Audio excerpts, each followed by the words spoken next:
Hello friends, आपका स्वागत है हमारे इस यूट्यूब चैनल पर जहां आप देखेंगे कॉम्प्लेक्स एनालिसिस से लेकर एक बहुत ही इंपॉर्टेंट थ्योरम। ठीक है। और अक्सर इस प्रकार के थ्योरम एग्जाम में आपको देखने के लिए मिलता ही है। ठीक है। Necessary and sufficient condition of A conformal mapping. तो आपको पहले नेसेसरी कंडीशन बताया जाएगा, उसके बाद सफिशिएंट कंडीशन बताया जाएगा। ठीक है। और आज आप बहुत ही अच्छी आज क्या बोलते हैं, बहुत ही अच्छा आज दिन है। मतलब हम लोग का आज 15 अगस्त स्वतंत्रता दिवस के रूप में मनाया जा रहा है। ठीक है। तो आप इसको देखिए, इसको आप किस प्रकार प्रूव करेंगे। ठीक है। एग्जाम अब नज़दीक में है। लास्ट लेक्चर होगा लेक्चर नंबर 10 कॉम्प्लेक्स एनालिसिस का। ठीक। तो इसके स्टेटमेंट देखिए, if the mapping W equal to F of Z be conformal then the F of Z is an analytic function of Z. इसको हमको क्या बोलते हैं, एनालिटिक प्रूव करना है। एनालिटिक आपको जानता है, CR इक्वेशन को एनालिटिक फंक्शन कहा जाता है। ठीक। तो देखिए हम इसको किस प्रकार लिख सकते हैं। देखिए प्रूफ, देखिए लिखिएगा, let W equal to F of Z होता है। और एफ ऑफ जेड की वैल्यू तो आप लोग जानते हैं क्या होता है, U प्लस आई भी होता है। तो U किसके फॉर्म में होता है, XY प्लस आई भी XY। यहाँ तक आप लोग को क्लियर होगा। लिखिएगा यहाँ पर BA conformal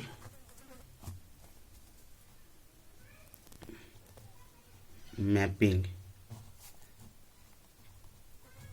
from Z plane to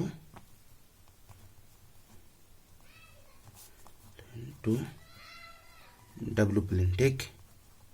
एक कॉन्फॉर्मल मैपिंग है from Z plane to W plane. ठीक है। अब आगे देखिए, आपका लिख सकते हैं वेयर, ये वाला आप लिख सकते हैं। इसका वैल्यू क्या है, U।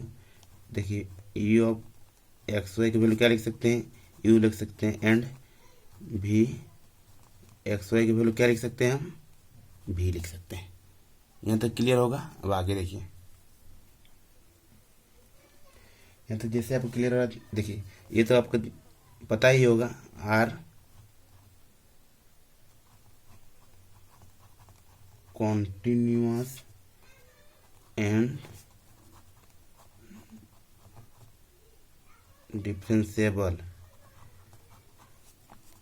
फंक्शन। ये आपका कॉन्टिन्यूअस एंड डिफरेंशिएबल फंक्शन है। Defining conformal mapping, defining conformal mapping आपका किस प्रकार डिफाइन है। देखिए Z plane to W plane, इस प्रकार का डिफाइंड है। जेड प्लेन टू मतलब जेड प्लेन से डब्ल्यू प्लेन में डिफाइंड है। ठीक है। अब देखिए आगे, let DS and D rho. ठीक। DS एंड D क्या लिख सकते हैं, BD। हम मान लेंगे BD length of the element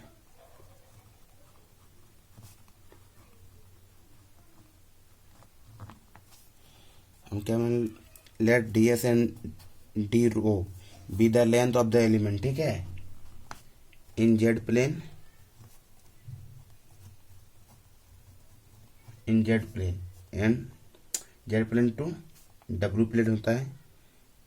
and लिखिए, एंड इसको हम DS को जेड प्लेन में, D रो को डब्ल्यू प्लेन में। ठीक है। मान लिए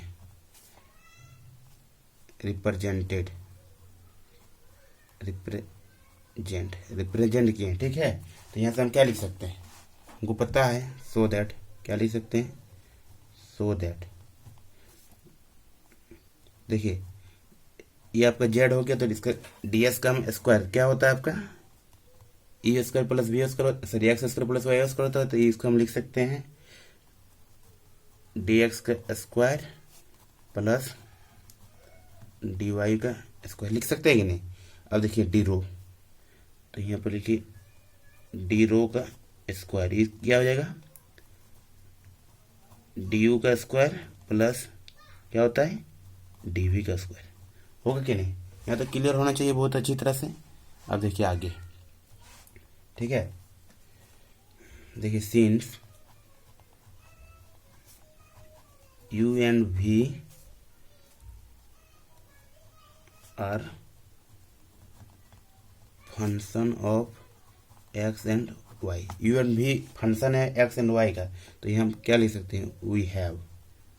अब सेमेस्टर 5 में टोटल डिफरेंशिएशन पढ़ चुके होंगे, इसलिए हम ज़्यादा कुछ डिस्कस नहीं कर रहे हैं, ठीक है। डी यू इक्वल क्या हो जाएगा आपका, डेल यू बटा del x D x plus del you बटा डेल वाई डी वाई, ये आपका होता है, ठीक, टोटल डिफरेंशिएशन से। डी वी इक्वल क्या हो जाएगा, डेल वी बटा del x D x plus del we बटा डेल वाई डी वाई।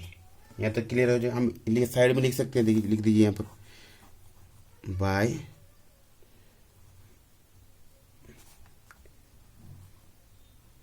क्या लिख सकते हैं, बाय, चलिए लिखिएगा चाहे नहीं लिखिएगा कोई दिक्कत नहीं, लिख दीजिए by definition total differentiation, definition of total, चलिए नहीं लिखिएगा तो लिख दीजिए कोई दिक्कत नहीं, ठीक है। अब देखिए आगे, सो दैट, इससे हमको क्या मिल रहा है, देखिए अब इसमें हमको इसका वैल्यू पुट करना है, तो डी न्यू का स्क्वायर क्या हो जाएगा आपका, ये वाला पूरा स्क्वायर प्लस ये वाला पूरा स्क्वायर, लिखिए आप डेल यू बटा del x D x plus del you बटा डेल वाई डी वाई का whole square plus del we बटा del x D x plus del we बटा डेल वाई डी वाई का होल स्क्वायर। यहाँ तक आपका clear हो चुका होगा बहुत अच्छी तरह से, ठीक है। अब देखिए इसको हम, अब ए प्लस बी का होल स्क्वायर तो जानते ही होंगे, ऐसा नहीं है कि नहीं जानते। देखिए क्या होता है, डेल यू बटा डेल एक्स का स्क्वायर हो जाएगा, यहाँ पर आपका डी एक्स का स्क्वायर हो जाएगा प्लस फिर इसका डेल यू बटा डेल वाई का स्क्वायर हो जाएगा, डी वाई का स्क्वायर हो जाएगा। देखिए ए प्लस बी का होल स्क्वायर क्या होता है, a square plus b square plus 2ab, तो यहाँ से लिखिए 2 इंटू डेल यू बटा del x into del you बटा del Y D x plus d y लिख सकते हैं, sorry d x into D y, D x into D Y. फिर अब इसको तोड़िए, इसको अब तोड़िएगा, देखिए क्या हो जाएगा, डेल वी बटा डेल एक्स का स्क्वायर डी एक्स का स्क्वायर प्लस डेल वी बटा डेल का स्क्वायर डी वाई का स्क्वायर प्लस 2 क्या लिखिए, डेल वी बटा del x into del we बटा del Y D x into D Y, ठीक है। अब देखिए आगे इसका आप क्या लिख सकते हैं, अब ये कॉमन आ रहा है तो इसको कॉमन ले लेते हैं, चलिए क्या लिख सकते हैं कॉमन में, डेल यू बटा डेल एक्स का whole square plus del we बटा डेल एक्स का स्क्वायर। अब क्या आ रहा है इसमें, डी एक्स स्क्वायर का कॉमन आ रहा है, इसमें भी आपको कॉमन आ रहा है, देखिएगा डेल यू बटा डेल वाई का स्क्वायर प्लस डेल वी बटा डेल वाई का स्क्वायर, डी स्क्वायर कॉमन आ रहा है। अब यहाँ से देखिए आप क्या कॉमन आ रहा है इसमें, इसमें आपका कॉमन आ रहा है, यहाँ पर आप लिखिएगा क्या लिखिएगा, देखिएगा 2 d x d y common आ रहा है, तो इसको हम पहले लिख देते हैं, del u del x into del u del y plus del v del x into del v del y, क्या कॉमन आ रहा है, 2 डी एक्स डी वाई, ठीक है। अब पढ़े होंगे आप क्लास 9-10 में किस प्रकार इस दोनों का इक्वेटिंग कीजिएगा, इसको और इसको।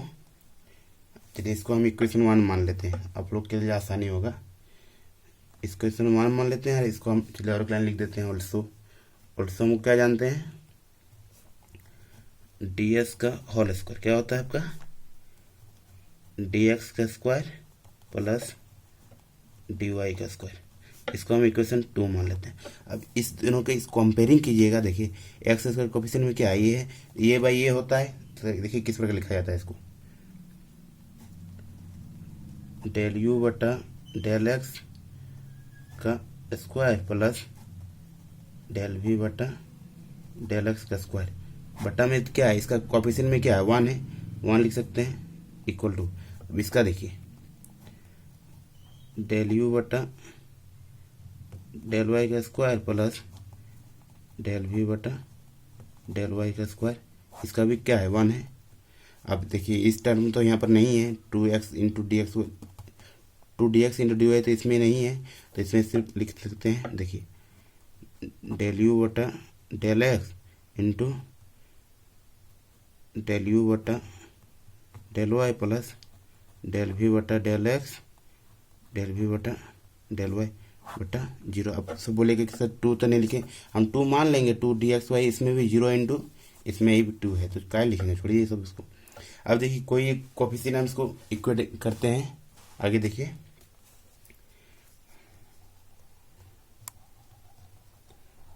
Given that the mapping is conformal. अब देखिए यहाँ पर हो जाएगा आपका the ratio,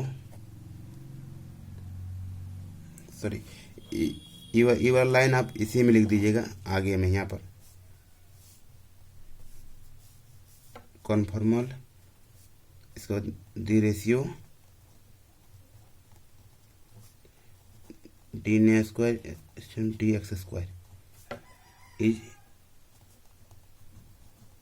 independent of direction. ठीक है, ये लाइन आप यहीं पर लिख दीजिएगा। ठीक है, अब देखिए आगे इसमें हम क्या लिख सकते हैं। देखिए अब चलिए इस दोनों को मान लीजिए, चाहे इसको दोनों को इक्वल मान लीजिए, अब तो किसी भी सॉल्व कर सकते हैं। ठीक है, चलिए हम किस दोनों को सॉल्व करते हैं, यही दोनों को लेके चलते हैं। ठीक है, देखिए डेल यू बटा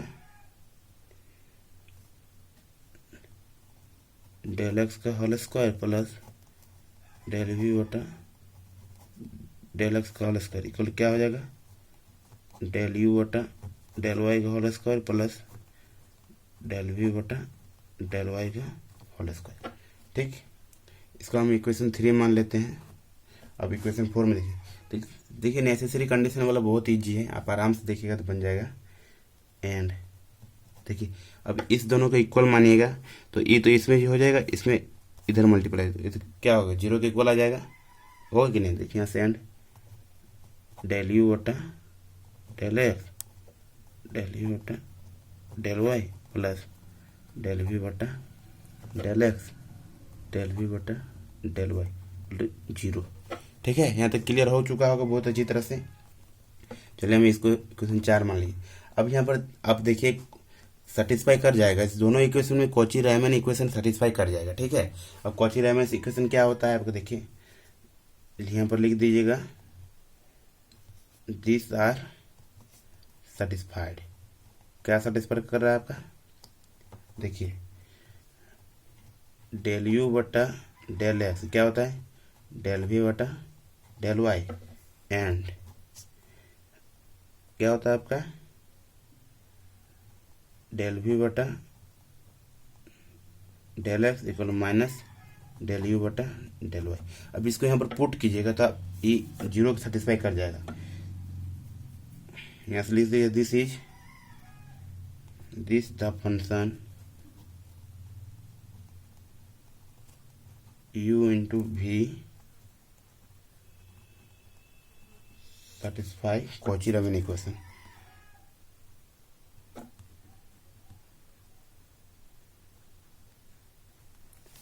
ठीक, अब ये सब छोड़ दीजिएगा, आपको कॉची रायमन इक्वेशन प्रूव करना तो हो गया। ठीक है, अब आगे देखिए हम नेसेसरी कंडीशन हो गया बहुत अच्छी तरह से, अब सफिशिएंट कंडीशन वाला। ठीक है, चलिए अब आगे देखिए sufficient condition for a conformal mapping. ठीक है, sufficient condition for a conformal mapping, इसका हम स्टेटमेंट लिख दिए हैं। Prove that it is point Z of a domain D where F Z is analytic. इसमें एनालिटिक दिया हुआ है और आपको ये कॉन्फर्म प्रूव करना है, ठीक है। और कॉन्फर्म प्रूव करने के लिए आपको कुछ बातों का जानकारी होना जरूरी है, बताएंगे अभी। तो क्या लिखा, where f f Z is analytic and f dash z is not equal to zero then the mapping डब्ल्यू equal to f f Z is conformal, ठीक। अब देखिए इसको हम किस तरह प्रूव करेंगे, ठीक। देखिए प्रूफ इसका भी बहुत ईजी, आराम से देखिएगा तो बन जाएगा। देखिएगा प्रूफ, ठीक। देखिए लेट डब्ल्यू equal to F of Z be an analytic function in domain d, ठीक। Of the z plane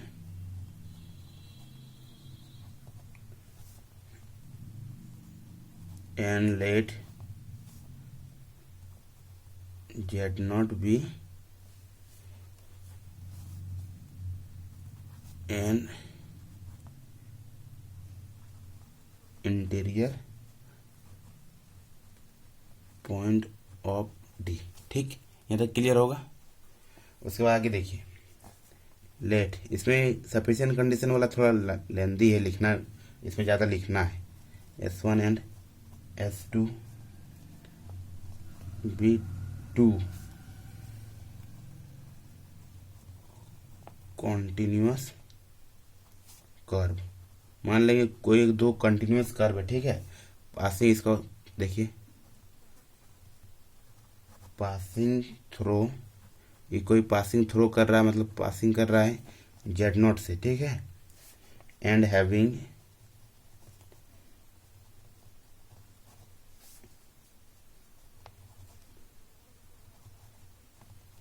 definite tangent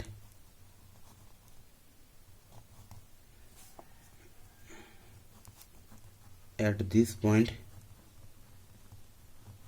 वो किस प्रकार पॉइंट कर रहा है, मेकिंग, देखिएगा मेकिंग एंगल, आप लोग को दिख रहा होगा, making angle by alpha 1 alpha 2, ठीक है। इसका मान लिए, ठीक है, विथ एक्स एक्सिस। आपको जेड प्लेन से डब्ल्यू प्लेन में जाना है, ठीक। और दोनों का एंगल सेम होना चाहिए, ये आपको कॉन्फॉर्मल मैपिंग का डेफिनेशन होता है, ठीक। इसको हम थोड़ा सा फिगर बना देते हैं छोटा सा। कोई मान लेंगे हम यहाँ पर कोई एक जेड नॉट प्लेन है, ठीक है। और ये आपका पता है, ये यहाँ पर ओरिजिन होता है, ये एक्स होता है, ये वाई होता है, ठीक है। और ये पासिंग थोड़ा कर रहा है, देखिए एगो पासिंग कर रहा है, ये आपका एगो पासिंग कर रहा है 2 कर, एगो ये कर पासिंग कर रहा है, ठीक। 2 कर पासिंग कर रहा है।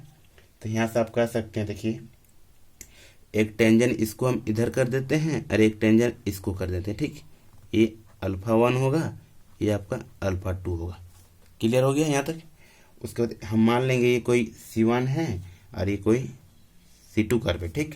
उसके बाद आगे देखिए इसके हम इस क्या बोलते हैं एफ ऑफ जेड के लिए किया, एफ ऑफ डब्ल्यू के नहीं करते हैं, ठीक है। देखिए यहाँ पर late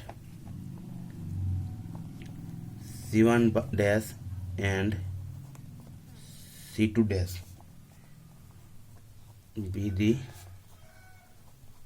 curve of W plane, ठीक। कोई डब्ल्यू प्लेन में कर्व है। अब देखिए आगे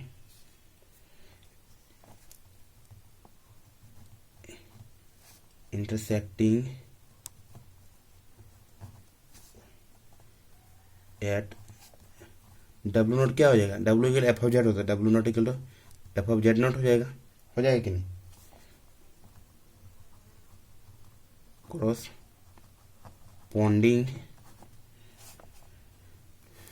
corresponding टू द कर्व, क्या कर्व है आपका C1, कहाँ तक corresponding of the curve C1 and C2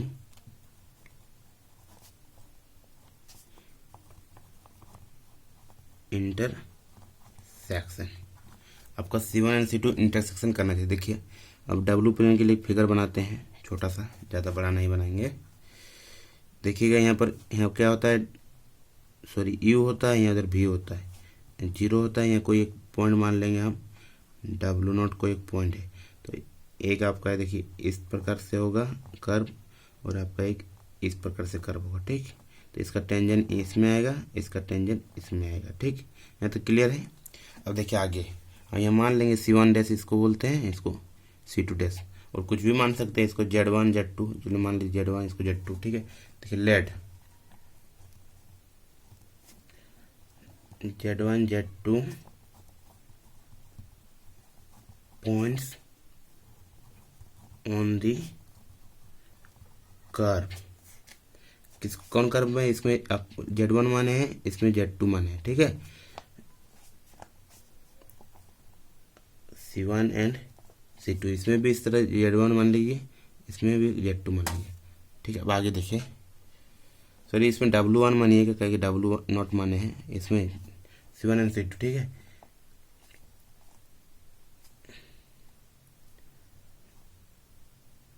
near Z not such that, ठीक है। अब आगे देखिए, हम कोई आप अपने से क्या बोलते हैं, ट्रेंगल से मान लेते हैं। देखिए ये हम मान लेंगे कि Z1 माइनस Z नॉट ये आपका इक्वल है Z2 माइनस Z नॉट से, ठीक है, इक्वल टू R, हम अपने से मान लिए इसको, से लिख दीजिएगा से। अब देखिए देन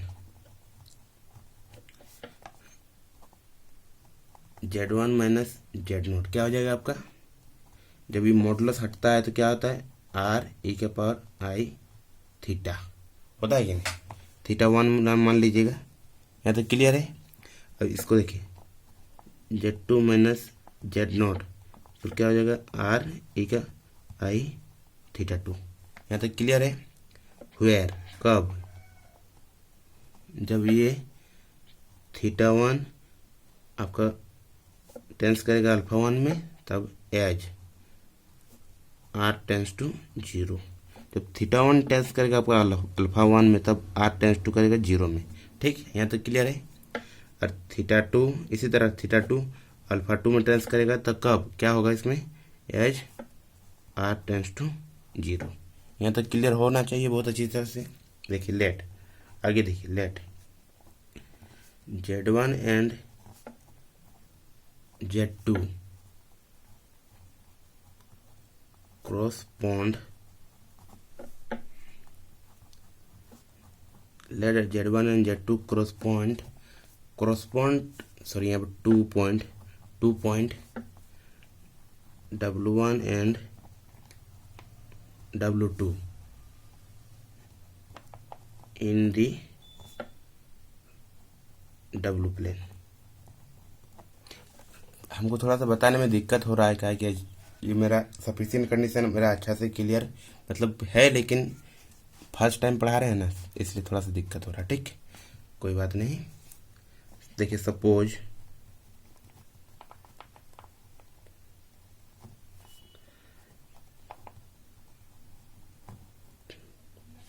टेंजेंट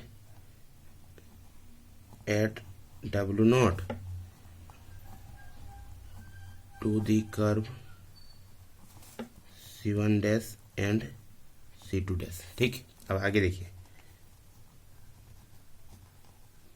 मैक्स एंगल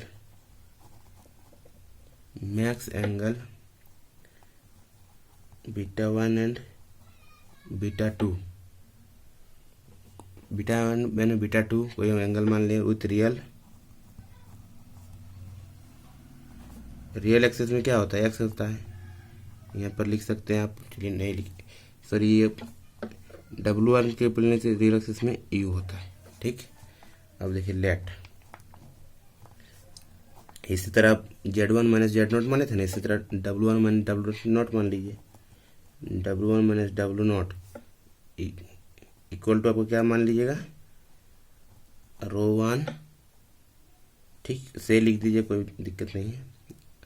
इसी तरह आप W2 माइनस W नॉट क्या मान लीजिएगा, ρ2, ठीक, अपने से यहाँ मान लीजिए, कोई दिक्कत नहीं है।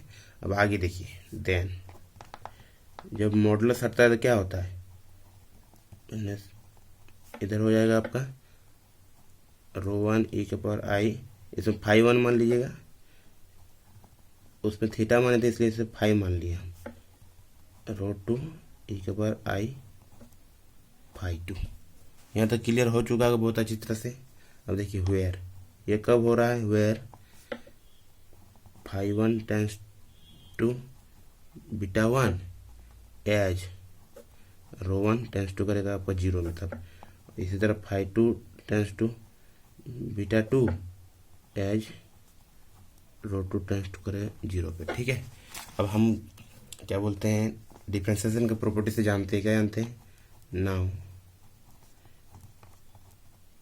F dash Z Z naught क्या होता है आपका, limit z1 tends to Z naught. ठीक है, F of z1 minus F of Z naught बट्टा z1 माइनस जेड नॉट। ठीक,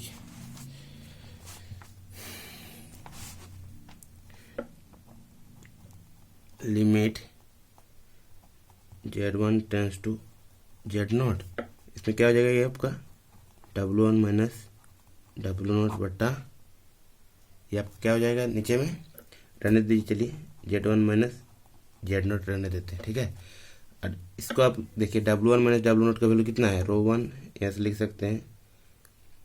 अब यहाँ पर देखिए z1 टेंस टू कर रहा है 0 में, तो z1 माइनस जेड नोट क्या हो जाएगा, इक्वल 0। तो z1 माइनस जेड नोट क्या है, आर ई के पावर आई थीटा 1, तो ई के power I theta 1 tends to करेगा 0 में, तो आर क्या हो जाएगा, आर। तो यहाँ पर लिख सकते हैं डायरेक्ट हम लिमिट आर टेंस टू 0 लिख सकते हैं। अब इसका वैल्यू कितना है, इसका वैल्यू रो 1 ई के पावर आई 5 1 बट्टा इसका वैल्यू क्या है, आर ई के पावर आई थीटा 1। ठीक है, यहाँ तक क्लियर होना चाहिए आप लोग को। अब देखिए आगे, चलिए अब थ्योरम प्रूफ होने वाला है, कुछ ही मतलब ज़्यादा बड़ा नहीं है थ्योरम, कुछ ही समय में थ्योरम प्रूफ हो जाएगा। देखिए इसके बाद हम क्या लिख सकते हैं, limit R tends to 0, R tends to 0 क्या आ जाएगा, देखिए आपका बाहर में रह जाएगा रो 1 बट्टा आर, देखिए ई के पावर आई थीटा माइनस ई के पावर ऊपर चल जाएगा, ई के पावर आई कॉमन ले लीजिएगा, 5 1 माइनस थीटा 1 है, सॉरी थीटा 1। ठीक, यहाँ से आप कह सकते हैं since f plus z naught is not equal to 0, we may right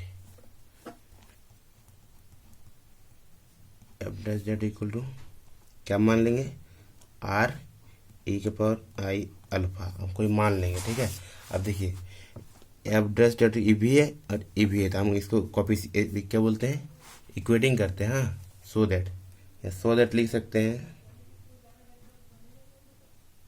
देखिए आर ई के power I alpha equal to ये लिख सकते हैं, लिमिट आर टेंस टू 0 1 बटा आर ई के पावर आई 5 1 माइनस थीटा 1, ये लिख सकते हैं। अब चलिए देखिए आगे, सॉरी दिख नहीं रहा था, देखिए लिमिट आर टेंस टू, ये आप इक्वेटिंग कर सकते हैं। देखिए आगे वहाँ तक हो गया, आप देखिए यहाँ पर लिखिएगा, आप दिख रहा होगा आप लोग को, equating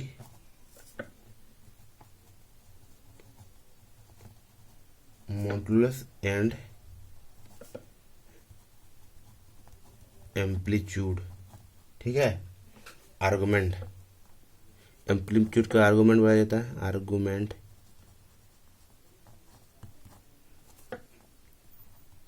on both sides we get. ठीक, आर्गुमेंट देखिए किस प्रकार होता है इसका, देखिए आर इक्वल टू आपको क्या हो जाएगा, लिमिट आर टेंस टू 0 रो 1 बटा आर एंड लैम्डा इक्वल क्या आ जाएगा आपका, sorry del alpha beta gamma है, गामा इक्वल क्या आ जाएगा, limit r tends to 0 φ1 minus θ1। ये होगा कि नहीं होगा, ठीक है। आप इसको देखिए, यही लेके चलते हैं हम। तो लिमिट r टेंस टू 0 φ1 का वैल्यू कितना है, इसको अलग अलग कर देते हैं। Limit r tends to 0, sorry ये थीटा है, θ1, ठीक। तो यहाँ से आप क्या लिख सकते हैं, इसका वैल्यू क्या है, इसका वैल्यू बीटा है, सॉरी गामा है, सॉरी बीटा वन है माइनस इसका वैल्यू क्या है, अल्फा 1 है। आपको नोट्स मिल जाएगा क्योंकि हम अच्छा से लिख नहीं पा रहे हैं। तो सो यहाँ से क्या लिख सकते हैं, सो बीटा 1 के लिए क्या लिख सकते हैं, plus alpha 1, gamma plus alpha 1 लिख सकते हैं। अब देखिए ये आप निकालें। अब देखिए जैसे हम पुट किए थे, वहाँ पर क्या पुट किए थे, हम लेके चले थे हम F of Z1 minus F of Z0 लेके चले थे ना। उसमें आप F of Z2 minus F of Z0 लेके चलिएगा ना, तो आपका ए आएगा। सिमिलरली देखिए, सिमिलरली आप एग्जाम में भी लिख दीजिएगा कि इतना बड़ा थ्योरम सब लिखने जाइएगा तो हो गया तब तक, ठीक। यहाँ तक क्लियर है। अब देखिए आगे, यहाँ से लिख सकते हैं 10 beta 1 minus sorry beta 2 minus beta 1 equal क्या हो जाएगा, देखिए ई गामा कट जाएगा, अल्फा 2 माइनस अल्फा 1। ये तो आ गया। अब देखिए हम थ्योरम प्रूव हो गया बहुत ही मेहनत के बाद। चलिए कुछ लाइन लिखना है, हम लिख देते हैं, आप लोग देख लीजिएगा, ठीक है। देखिए लिखिए यहाँ पर 10 so that angle between C1 dash and C2 dash at W naught is equal in the magnitude to the angle between curve C1 and C2 at Z naught, hence and the same. Hence the analytic function W equal to f(z) is conformal mapping at each point where f dash z is not equal to 0. This is complete proof of the theorem, ठीक है। देखिए complete proof हो गया इसका। अब चलिए मिलते हैं दूसरा क्लास में, ठीक है। धन्यवाद।